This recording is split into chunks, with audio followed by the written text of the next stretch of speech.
The diamonds are forever. Hi everyone, I'm Pete Kelly. This is AFCRDTV and welcome to highlights of Potton United against AFC Rushden Diamonds in the UCL Division 1 on Saturday. The Diamonds, knowing all they needed was 7 points from the final 3 games to guarantee promotion, Diamonds were straight onto the offensive with the first opportunity going to Jake Newman. He was a handful in the first half, although there Aaron Loney in the Potton goal did just enough work to see him off. And a few moments later it was Newman again with a dangerous cross.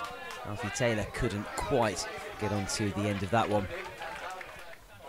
At one of the more picturesque grounds in UCL Division 1 and definitely on one of the better pitches. Again, Newman was causing trouble. Here his cross came back as far as Taylor, although Loney made his first real save of the game. And then the breakthrough did come for the Diamonds. Again, it was Newman harrying a Potton defender into a mistake, nicely going past the goalkeeper and calmly rolling the ball back into the net to give Diamonds a 1-0 lead. That goal coming in the 37th minute and settling most of the nerves around the ground. And there was still time for Chris Hope to have a header on goal, well cleared on the line by fullback Sean Faulkner for Potton to prevent his side going 2 down. As it was half-time, Potton United 0, AFC Rushden Diamonds 1.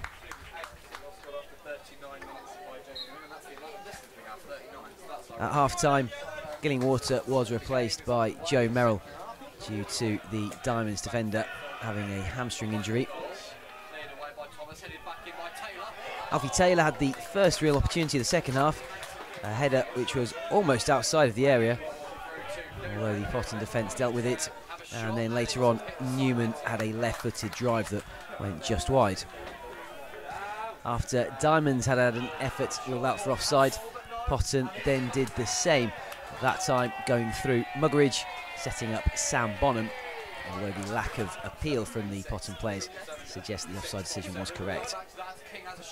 Aaron King was active, although that shot was well saved by Loney. And then the second goal eventually came, neat play between Merrill and Alfie Taylor. The full-back's cross coming as far as Newman, and his drive into the back of the net off the foot of the post in the 85th minute, bringing a great cheer from the Diamonds faithful, who knew that that meant it would be 3 points to the Diamonds. And that's the way it finished. Potton United 0, AFC Rushden Diamonds 2. And with only 2 games to go in this campaign, Diamonds know 4 points will be enough to secure promotion. This is AFCRDTV. Here we are at Potton, and I'm here with man of the match, Sam Brown, following AFC Rushden Diamonds 2-0 victory. Sam, did you enjoy that? Yeah, it was good. Performance weren't best first half, like Tuesday. I think Sarms was just trying to make us start a bit better and get hold of the game. I think we didn't really get the ball down and sort of play to their strengths, which was their size, and they had a couple of big lads. So I think we tried to get the ball down a bit more and sort of break them down that way. And you pleased with your own performance? Yeah, I was happy. Didn't really have a lot to do at the back, to be fair, so I was just trying to get forward a bit more and just help in that aspect. But yeah, I thought I'd done okay. And there was one little run where we thought you were going to repeat Tuesday. Yeah, I think I've had my 1 goal for the year, so I think I've settled on that for now. And the goals that did come, Jake popped in with the first one. Yeah, it was obviously got a bit lucky with their defence caught in a few minds, I suppose, but yeah, didn't give it up, chased down and off scores. Thought he was going to do it on his right foot, to be fair, but no, maybe wasn't the case. You know, it was Jake Newman. Oh, yeah. And then it's always a bit dodgy, isn't it, when it's 1-0? And they had a goal chalked off for offside. Were you panicking then? When the lino took about 5 seconds to give the offside, yeah, he was quite a long way off, but it was a bit sort of hair raising when he didn't put his flag up straight away. But I think we felt comfortable because they didn't really have a lot going forward. But yeah, it was just about getting that second goal and just getting it a bit more easy on us. And then when that came, a bit of a chance to relax. Yeah, you can't take your foot off the ball totally, but it did give us a bit more comfort. And yeah, in the end we saw it out and could have scored again near the end. Yeah, well, again, we've had chances today to make it probably 3 or 4-0, which we should have done. But we've got the 3 points, which is what matters. Yep, but go on to Whitworth on Tuesday. You looking forward to that? As always, I think we know what we're in for. It's going to be a bit of a fight, but we've just got to do our job, go there, get 3 points, move on to the next game. And the last home game of the season? Yeah, should be good. Hopefully there'll be a lot of fans there, as there has been for every game. So yeah, it should be good. Okay, well, thanks very much for speaking to us, Sam. Your chances of being man of the match in the next 2 games are pretty slim. So just like to say thanks for speaking to us when you have done. Thanks for everything. Cheers. Cheers.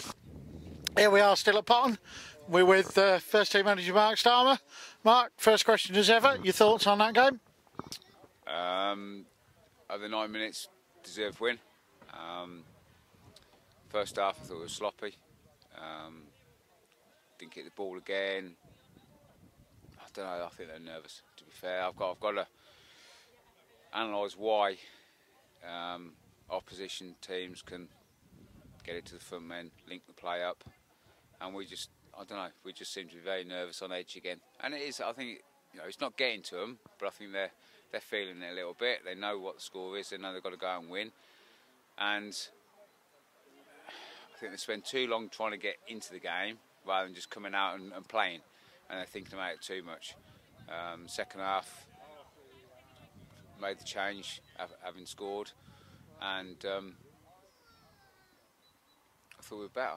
I thought Jake Newman came into his own, and he did that at Ashington. He did it at OB when he played up there on his own. All of a sudden he finds time to hold the ball up and link players in, which he doesn't do with a partner. And Alfie did superb out wide, and gives me something to think about for Tuesday night for sure. Because we seem to break better. We seem to, in control of the game, we seem to move the ball better. We seem breaking runs at the right time, and I don't know, it just seemed better when we went to 5 in midfield. So it's something to look at. It took us a little while to get the breakthrough. Then Jake did. Took his time, didn't he? Yeah, I did say to him at half time, "You're taking the mickey." I used a different word, but. Because it was a simple right foot tap in, but he said his balance wasn't right, so... Well, it wouldn't have been if he weren't standing on his right foot, would it? I'll have to go along with that, but he put it in anyway, so... but I never felt comfortable. You never do it 1-0, especially with our history of late. And the second one was important. But we had chances. King had a couple of shots as well. Keepers made a couple of good saves.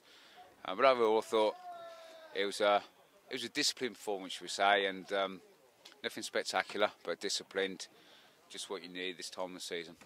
Then we had that great header off the line by the fullback from Hope's header. Yeah, it was a great header from Opie, and the defender, that's what the defender's put on the line for, to clear it. So you've got to live with that, but it was a good header. He climbed well, and he's got a lot of power behind it. So fair play to them, they've defended that well. And then we saw a change at half-time. Gilly was obviously injured as the half finished, so he put Joe on. Did that make any changes to any of your plans? I'm going to be honest now. Me and Pacey just said about changing it anyway, and putting Joe on and taking Gilly off. And obviously Gilly getting injured, it forced it anyway. But no, so he wasn't going to change. We're thinking about that one anyway. And just trying to get forward and get on the front foot. So changes came in the second half when we went to a 5, but it worked. So we'll just keep going. We couldn't have played Joe first half with that slope. He wouldn't have seen the other end of the pitch, would he? I'm not going to comment on that. Thank you, Joe. To be fair to Joe, and 11:30 this morning, he wasn't in the squad. He's coming back from illness. He wasn't involved, and unfortunately Dev couldn't make it. So he's got involved, and he's done well second half, and it was, it gives us a bit of strength again. All right, we're losing Gilly now probably for the rest of the season, but Joe will slot in right back, so it's not a problem.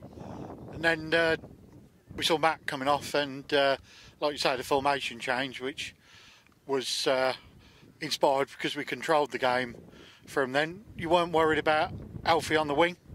No, and if you actually look at Alfie's contribution in the last 20 minutes, 25 minutes, he's probably more threatening than the previous 2 games, if we're honest.